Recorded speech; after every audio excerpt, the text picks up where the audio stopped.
Goeiemôre geliefde disipel van Jesus en baie welkom by nog 'n episode van In Jesus Bybelstudie. Ons is nog besig met ons reeks oor jou identiteit in Christus en hierdie is episode 19 van hierdie reeks.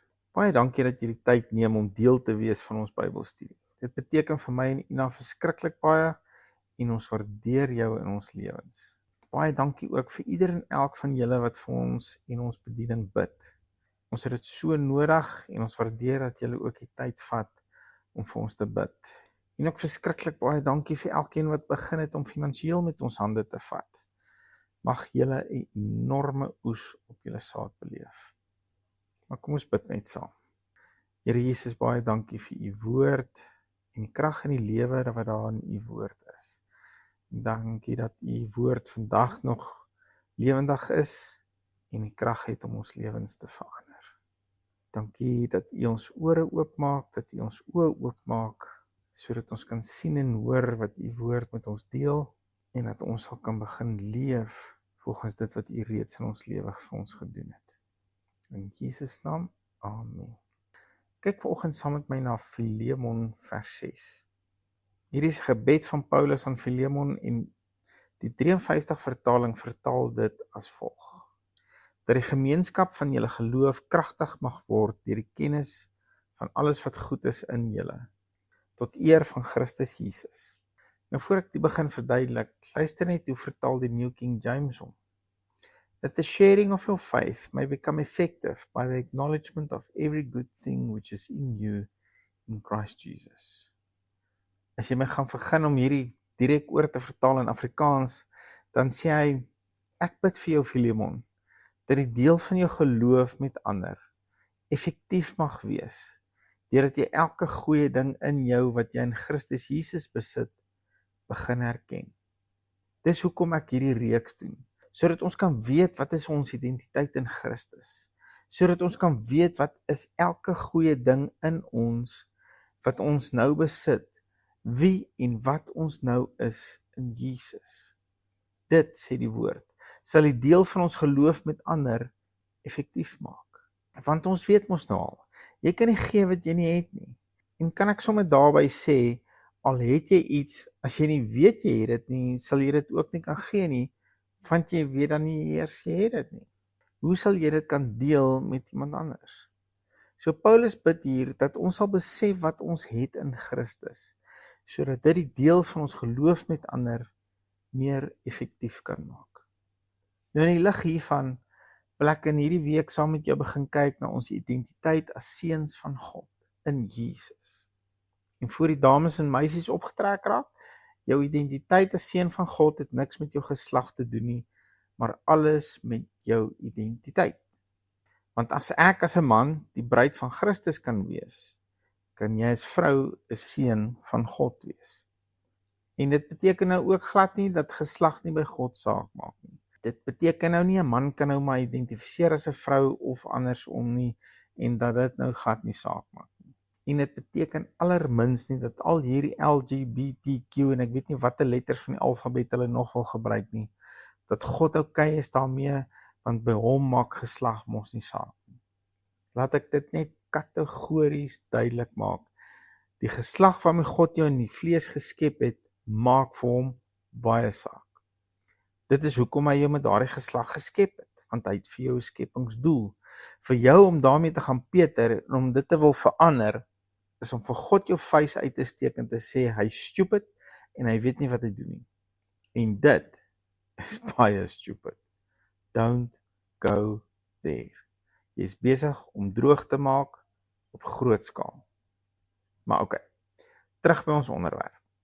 Hierdie identiteit as seun van God is ons identiteit in ons gees.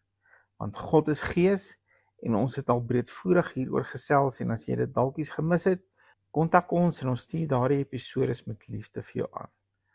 Maar om hierdie bietjie duideliker te maak en bietjie beter fondasie hiervoor te lê, kom ons blaai na 2 Korintiërs 5 vers 16 en 17. Hy lees in die ou vertaling as volg: Ons ken dus van nou af niemand meer na die vlees nie, en al het ons ook Christus na die vlees geken, nou ken ons hom tog nie meer so nie. Paulus onder leiding van die Heilige Gees leer ons hier dat ons nie meer na mense in die vlees moet kyk nie. Maar wanneer ons na iemand kyk, moet ons na sy geesmens kyk. En hy vergelyk dit met Jesus. Hy sê ons ken tog nie meer vir Jesus na die vlees nie. Ons ken nou die opgewekte Jesus, wat nou nie meer vlees is nie, maar gees. Daarom, as wedergebore Christene, moet ons ook nie na ander mense rondom ons kyk na hulle geesmens nie. As ons hierdie beginsel sal begin toepas, sal rassekwessies nie meer so struikelblok wees soos wat dit tans is nie. Want in die gees is daar nie kleur of ras of geslag nie. In die gees is daar slegs 2 tipes, wedergebore of nie, punt. Daar is nie 'n derde of 'n vierde tipe nie. Is net wedergebore of nie. En dan gaan hy aan in vers 17 met, daarom, as iemand in Christus is hy 'n nuwe skepsel. Die ou dinge het verbygegaan, kyk, dit het alles nuut geword. En nou weet ons uit die konteks van vers 16, dat die woord hier verwys na ons geesmens. Jou vlees en jou siel kan dus nie in Christus wees nie, want dit is natuurlike dinge. Dit is nie gees nie. Maar by wedergeboorte is jou gees verander in 'n nuwe skepsel. Jou wedergebore gees is in Jesus. Maar nie net dit nie, jou wedergebore gees is 'n nuwe skepsel. En ek hou daarvan om te verwys na 'n nuwe spesie, want dit maak dit net vir ons duideliker.